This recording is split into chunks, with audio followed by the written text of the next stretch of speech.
آج کل جیسے صبح سحری کے وقت اٹھتے ہیں تو یہ اذکار 10 10 مرتبہ بھی کہہ لیں تو انشاءاللہ نبی صلی اللہ علیہ وسلم کی سنت کی پیروی بھی ہو جائے گی، اور سبحان اللہ و بحمدی سبحان اللہ العظیم تسبیح تو ہے ہی، جو ہی فرصت ملے فراغت ہو فوراً پڑھنا شروع کر دیں۔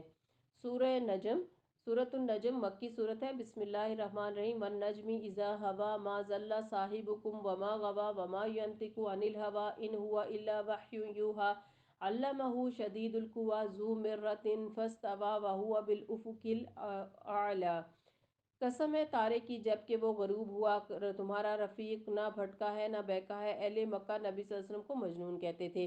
اللہ تعالیٰ نے گواہی دی اور تارے کو گواہ بنایا کہ جس طرح ستارے غروب ہوتے ہیں تو سورج چمک اٹھتا ہے، اسی طرح رسول اللہ صلی اللہ علیہ وسلم کی رسالت اتنی ہی واضح ہے اور آپ صلی اللہ علیہ وسلم کا کردار اتنا ہی چمکتا ہے، سراجم منیرہ ہے کہ جس میں کسی قسم کے کوئی شک کی گنجائش ہی نہیں۔ ایک ہوتا ہے اوس درجے کا سمجھدار انسان، اور آپ صلی اللہ علیہ وسلم اوس درجے سے بہت بلند سمجھدار انسان تھے، اور آپ صلی اللہ علیہ وسلم کا کردار بالکل بے داغ تھا۔ تو اس لیے اللہ سبحانہ وتعالیٰ نے آپ صلی اللہ علیہ وسلم کے حق میں گواہی دے رہے ہیں کہ آپ صلی اللہ علیہ وسلم نہ بھٹکے ہوئے ہیں نہ بہکے ہوئے ہیں۔ وما ینطق عن الہویٰ، اور وہ اپنی خواہش نفس سے نہیں بولتے۔ یعنی ہم عام انسانوں کی کمزوری کیا ہے کہ جب بات کرنی ہوتی ہے تو جو مرضی کی پسند کی بات ہوتی ہے وہ کرتے ہیں، لیکن نبی صلی اللہ علیہ وسلم ہر حال میں، غصے میں، غم میں، خوشی میں حق بات بولتے ہیں، اور قرآن اس پر گواہی دے رہا ہے۔ آپ صلی اللہ علیہ وسلم کی زبان سے ہمیشہ حق ہی نکلتا تھا، یاد رکھیے کبھی کچھ باطل کا نہیں نکلا۔ مسند احمد کی روایت ہے، عبداللہ بن عمرو بن عاص رضی اللہ عنہ کہتے ہیں کہ ایک مرتبہ میں نے کہا یا رسول اللہ صلی اللہ علیہ وسلم، میں آپ سے جو باتیں سنتا ہوں انہیں لکھ لیا کروں؟ نبی صلی اللہ علیہ وسلم نے فرمایا ہاں۔ میں نے پوچھا رضامندی اور ناراضگی دونوں حالتوں میں؟ نبی صلی اللہ علیہ وسلم نے فرمایا ہاں، کیونکہ میرے لیے جائز نہیں کہ میں اس حالت میں بھی حق کے سوا کچھ کہوں۔ جب آپ صلی اللہ علیہ وسلم نے اتنا حق بولا ہے تو پھر ہمیں آپ صلی اللہ علیہ وسلم کی سنت کی پیروی میں کیوں مشکل ہے؟ ابو ہریرہ سے مروی ہے، رسول اللہ صلی اللہ علیہ وسلم نے فرمایا میں تو ہمیشہ حق بات ہی کہتا ہوں۔ کسی صحابی رضی اللہ عنہ نے عرض کیا اے اللہ کے رسول، آپ ہمارے ساتھ ہنسی مذاق بھی کرتے ہیں؟ آپ صلی اللہ علیہ وسلم نے فرمایا میں ہنسی مذاق میں بھی حق بات ہی کہتا ہوں۔ یہ بھی مسند احمد کی روایت ہے۔ یعنی کوئی بھی کیفیت ہو، کوئی بھی موقع ہو، ہمیشہ حق ہی آپ صلی اللہ علیہ وسلم کی زبان سے نکلا۔ ان ہوا الا وحی یوحی، یہ تو ایک وحی ہے جو اس پر نازل کی جاتی ہے۔ علمہ شدید القویٰ، تعلیم دی اس کو ایک زبردست قوت والے نے۔ ذو مرۃ فاستویٰ، جو بڑا صاحب حکمت ہے۔ ذو مرہ صاحب قوت اور توانائی والا، صاحب حکمت بھی۔ فاستویٰ جو پورا پورا سامنے نظر آیا۔ وہوا بالافق الاعلیٰ، جب وہ بالائی افق پر تھا۔ افق سے مراد آسمان کا وہ مشرقی کنارہ جہاں سے سورج نکلتا ہے۔ جبرائیل علیہ السلام ایسے ہی نمودار ہوئے اور آہستہ آہستہ اوپر آ گئے جیسے سورج طلوع ہوتا ہے، اور پھر آپ صلی اللہ علیہ وسلم کے بالکل قریب آ پہنچے۔ جبرائیل اور آپ صلی اللہ علیہ وسلم کے درمیان اپنا اتنا فاصلہ تھا جیسے یہاں پر بیان ہوا۔ پھر قریب آیا اور اوپر معلق ہو گیا، یہاں تک کہ 2 کمانوں کے برابر یا اس سے کچھ کم فاصلہ رہ گیا۔ تب اس نے اللہ کے بندے کو وحی پہنچائی جو وحی اس نے پہنچائی تھی۔ اس موقع پر نبی صلی اللہ علیہ وسلم نے جبرائیل علیہ السلام کو ان کی اصل شکل میں دیکھا تھا۔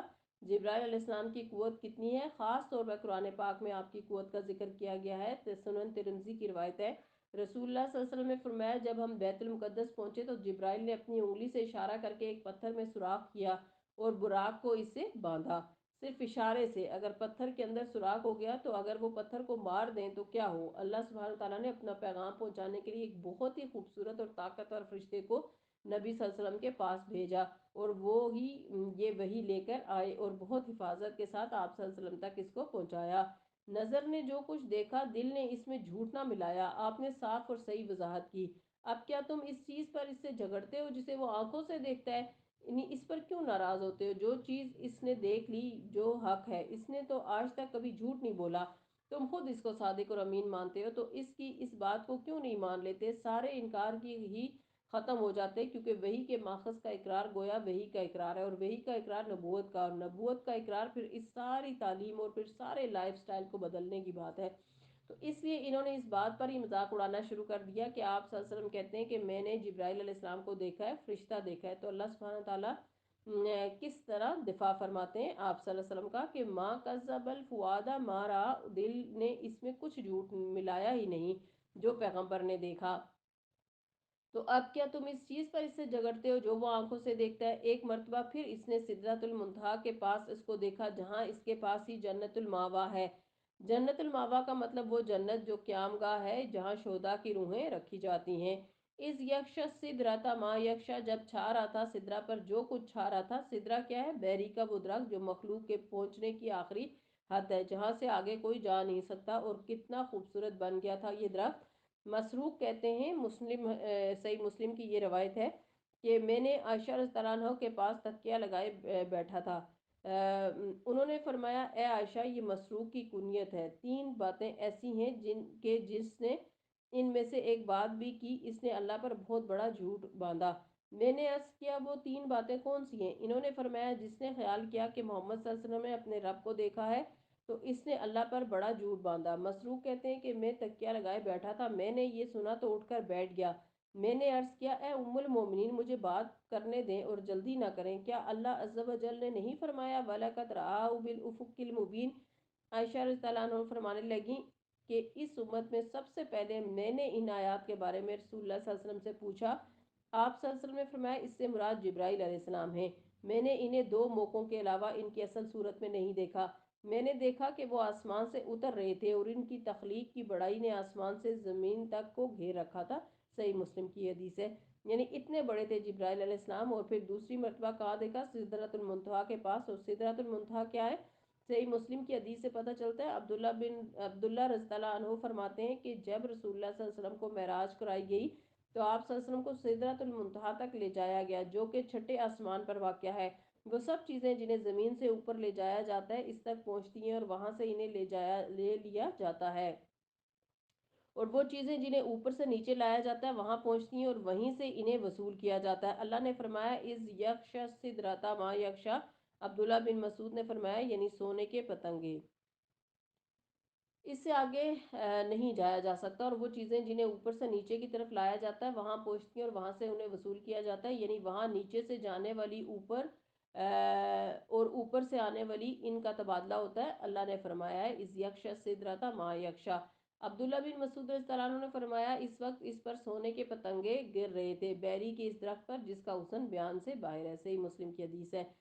سدرۃ المنتہا کے بارے میں دو طرح کی روایات ملتی ہیں، ایک سے پتہ چلتا ہے کہ چھٹے آسمان پر ہے، اور دوسری سے پتہ چلتا ہے کہ ساتویں آسمان پر ہے۔ اب ان دو دو کی تطبیق کیسے کی جائے؟ علماء نے اس کی تطبیق ایسے کی ہے کہ ہو سکتا ہے کہ چھٹے آسمان میں اس کی جڑیں اور ساتویں آسمان تک اس کی شاخیں اور پتے ہوں، یعنی ان دونوں میں کوئی تضاد نہیں۔ آپ صلی اللہ علیہ وسلم نے فرمایا، مجھے سدرۃ المنتہا تک لے جایا گیا اور وہ چھٹے آسمان میں ہے۔ صحیح مسلم کی حدیث ہے۔ آپ صلی اللہ علیہ وسلم ہی کا فرمان ہے، اور صحیح مسلم کی حدیث ہے کہ پھر اس کا انکار نہیں کر سکتے۔ ہاں، ہم یہ کہہ سکتے ہیں کہ اس کی جڑ ایک جگہ پر ہے، یعنی بنیاد ایک جگہ پر ہے، اور باقی حصہ دوسری جگہ پر۔ ایک اور روایت میں ہے کہ پھر جبرائیل مجھے سدرۃ المنتہا کی طرف لے گئے، اس کے پتے ہاتھی کے کان کی طرح بڑے بڑے تھے، اور اس کے پھل بیر جیسے اور بڑے گھڑے کے برابر تھے۔ آپ صلی اللہ علیہ وسلم نے فرمایا، جب اس درخت کو اللہ کے حکم سے ڈھانکا گیا تو اس کا حال ایسا ہو گیا کہ اللہ کی مخلوق میں سے کسی کے لیے یہ ممکن نہیں کہ اس کے حسن کو بیان کر سکے۔ یہ بھی صحیح مسلم کی حدیث ہے۔ یعنی عام بیریوں کے پتے کتنے چھوٹے چھوٹے ہوتے ہیں، لیکن ان کے پتے بہت بڑے بڑے تھے، اور اس کے پھل یعنی بیر بڑے بڑے مٹکوں کی طرح کے تھے۔ جب اس درخت کو اللہ کے حکم سے ڈھانکا گیا تو وہ اس قدر خوبصورت ہو گیا کہ اللہ تعالیٰ کی مخلوق میں سے کسی کے لیے یہ ممکن ہی نہیں کہ اس کے حسن اور اس کی خوبصورتی کو بیان کر سکے۔ اتنا خوبصورت درخت، اور اوپر سے پھر سونے کے پتنگوں کا گرنا، اور اس پر کئی رنگ بھی ہیں۔ حدیث میں آتا ہے صحیح بخاری کی، پھر جبرائیل مجھے لے کر سدرۃ المنتہا تک پہنچے، اسے کئی رنگوں میں ڈھانپا ہوا تھا، میں نہیں جانتا وہ کیا تھا، اس کا تصور بھی نہیں کر سکتے، کیونکہ اصل کو تو دیکھا ہی نہیں نا۔ اللہ کے رسول صلی اللہ علیہ وسلم کو وہاں تک لے جایا گیا، آپ نے وہاں جبرائیل علیہ السلام کو دیکھا۔ آیت نمبر 17، ما زاغ البصر وما طغى، نگاہ نہ چندیائی نہ حد سے متجاوز ہوئی، لقد رأى من آیاتی ربہ الکبریٰ، اور اس نے اپنے رب کی بڑی بڑی نشانیاں دیکھیں۔ رسول اللہ صلی اللہ علیہ وسلم نے اللہ تعالیٰ کی دکھائی ہوئی بڑی بڑی نشانیاں دیکھیں۔ عبداللہ بن مسعود رضی اللہ عنہ نے آیت لقد رأى من آیاتی ربہ الکبریٰ کے متعلق بتایا کہ آپ صلی اللہ علیہ وسلم نے سبز فرش کو دیکھا جس نے آسمان کے کناروں کو ڈھانپ لیا تھا۔ صحیح بخاری کی حدیث ہے۔ ہو سکتا ہے جنت کا ہو یا کوئی اور چیز ہو، واللہ عالم، لیکن عجیب و غریب چیزیں آپ کو دکھائی گئی تھیں جو کسی عام انسان نے نہیں دیکھی۔ آپ کو ان سب کا مشاہدہ کرایا گیا۔ یہ سب کچھ ہوا کیوں؟ تاکہ آپ صلی اللہ علیہ وسلم پورے یقین کے ساتھ آ کر لوگوں کو حق بات بتا سکیں۔ افرأیتم اللات والعزی ومناة الثالثة الأخرى لکم الذکر وله الأنثى تلک اذا قسمۃ ضیزی۔